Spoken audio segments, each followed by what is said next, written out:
So back when I was playing in Major League Soccer, we had the off season, and it was a long off season, and I wanted to go someplace to play in order to continue playing, and also as an experience. And an offer came in from Ecuador for a team called Emelec, which is based in Guayaquil, Ecuador.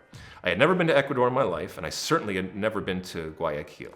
And so once we figured out that it was going to be direct deposit in dollars to an American bank, and the deposit cleared, I was on my way down to Ecuador, and it was an experience, to say the least, on and off the field. And Guayaquil, Ecuador is to this day the hottest place I have ever been. It was in the middle of an El Nino season, and so the streets were flooded, and there was this incredible humidity. And then you would go to Quito, which is this incredible altitude.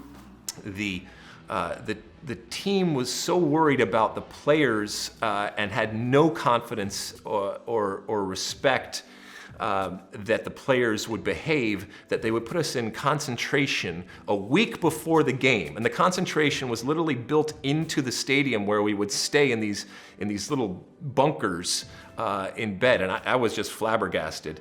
So you lived in the stadium? We lived in the stadium, yes.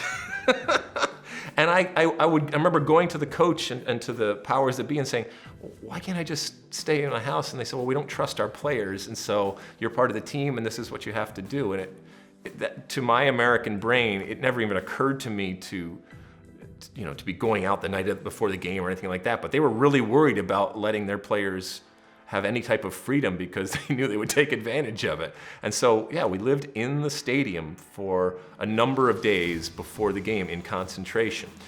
The other thing was, the president, owner of this team, was crazy. I loved him, and he was nuts. I mean, the first time I ever met him, he sat me down at a desk, gave me a Che Guevara watch, and then proceeded to lecture me on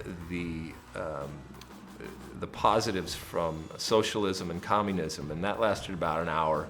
And he would just go nuts about all sorts of crazy things. But once again, did I mention it was direct deposit in dollars? Arch Rivals FC, right?